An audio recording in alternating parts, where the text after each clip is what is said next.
This will be your Fellowship of the Ring. The Lord of the Rings was a filmmaking challenge on a scale that traditional storyboards simply couldn't handle. Many of its most complex scenes were far too detailed, too large, and too dynamic to plan on paper.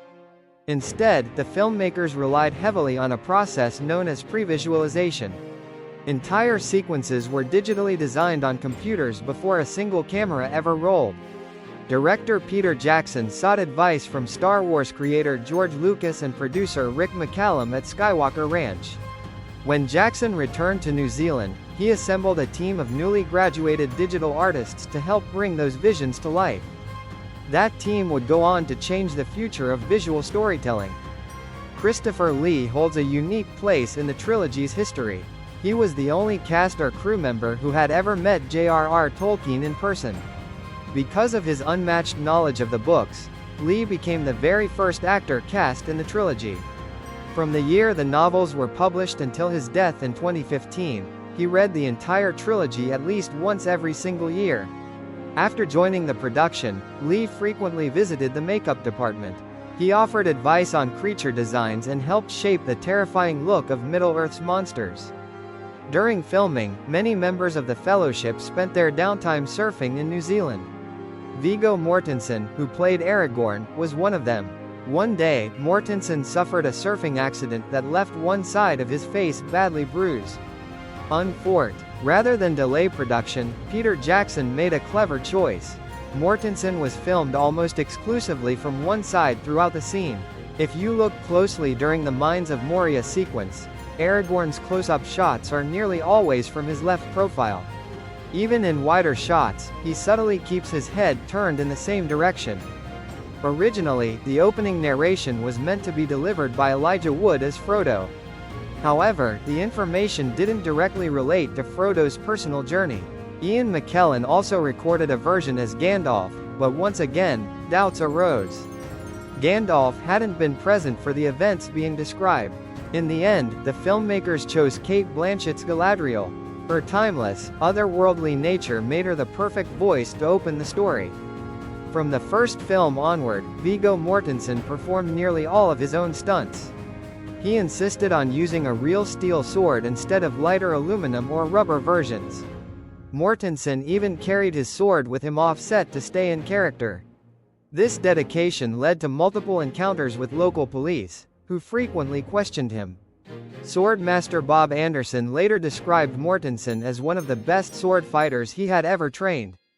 Even the best preparation can't prevent accidents. During a fight scene, Mortensen broke a tooth. He asked director Peter Jackson if it could simply be glued back in so filming could continue. Jackson refused and personally took him to a dentist during lunch. The tooth was fixed professionally, and Mortensen returned to set the very same afternoon. Many of Legolas's most impressive arrow shots were enhanced using CGI. At the time, it was believed no human could fire arrows that quickly. Years later, skilled archers proved that Legolas's speed was actually achievable. The secret lies in positioning the quiver at the hip instead of the back, and sometimes holding multiple arrows between the fingers.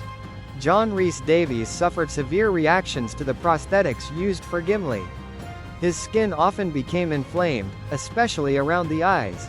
Because of this, he could never film on consecutive days. Makeup sessions lasted at least 3 hours every single time. Despite the discomfort, Rhys Davies delivered one of the trilogy's most beloved performances. The Battle of Helm's Deep was filmed under relentless rain machines for nearly 4 months. Over 20 hours of footage were captured for that single sequence. The experience was so exhausting that Peter Jackson gave every extra a free t-shirt. It read, "I survived Helm's Deep." Many of those extras later recognized each other on the streets of New Zealand by those shirts. Andy Serkis was originally hired only to provide the voice of Gollum. But Peter Jackson was so impressed by his physical performance that he decided to use it as well. Serkis's rock climbing hobby helped him perform Gollum's crouched, animal-like movements. He based Gollum's voice on the sound his cat made while coughing up a hairball. To protect his throat, Serkis drank a mixture of honey, lemon, and ginger he called Gollum juice. The final scene filmed for the trilogy was Aragorn bowing to the 4 hobbits. Viggo Mortensen wasn't required to be on set that day, but he insisted on being there. He even made a paper crown for himself, since his real one wasn't needed for the shot. Between takes, the crew kept adding to it, making it more elaborate and absurd. The hobbits struggled to keep straight faces during the scene. When Peter Jackson finally called cut, the entire set erupted in applause. Many of the cast and crew were in tears, knowing this incredible journey had finally come to an end. The Lord of the Rings trilogy wasn't just a film project. It was a once-in-a-lifetime journey for everyone involved. If you enjoyed this deep dive into Middle-earth, don't forget to like the video and subscribe to the channel. And as always, until next time.